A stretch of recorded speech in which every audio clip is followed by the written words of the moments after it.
Hi everyone, welcome back to my new video. আজকের ওয়েদারটা এত ভালো ছিল যে আমি কি বলবো, তাই আমি আমার হোস্টেলের সিনিয়র আপুকে বললাম, আপু চলেন আমরা একটু ঘুরতে যাই।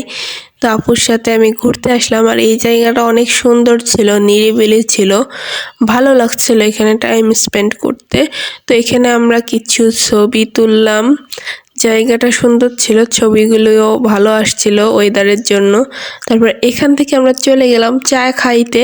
তো এখান থেকে আমরা হেঁটেই যাব যেখানে চা খাবো, আর এটা ফরিদপুর জেলার পৌরসভা। আমি ফরিদপুরে পড়াশোনা করি, তো এটা পৌরসভা। আর আজকের ওয়েদারটা এত সুন্দর ছিল, ভালো লাগছিল হাঁটতে।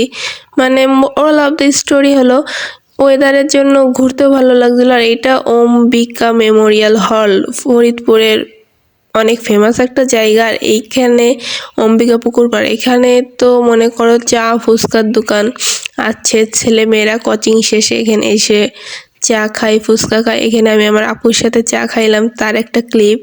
আর এই সেই পুকুর পাড়, এবং এখান থেকে আমরা যাচ্ছি বাজারে, যেহেতু হোস্টেলে থাকি নিজেদেরকে রান্না করে খাইতে হয়, তো সন্ধ্যা হয়ে গেছিল।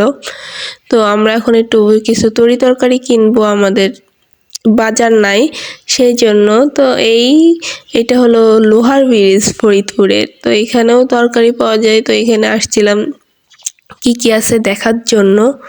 আর এই যে আমাদের শপিং শেষ, মানে বাজার যেটা আমরা করব। আর ভাবলাম আসার সময় একটু পাটিসাপটা পিঠা কিনিয়েই, এবং বাইকে উঠে গেছি। এখন আমরা হোস্টেলে ব্যাক করব, কিন্তু হোস্টেলে এসে দেখছি তালা দিয়ে দিয়েছে। তো আঙ্কেলকে ডাক দিয়ে তাকে দিয়ে হলো গেট খোলাইতে হবে। বাবাই।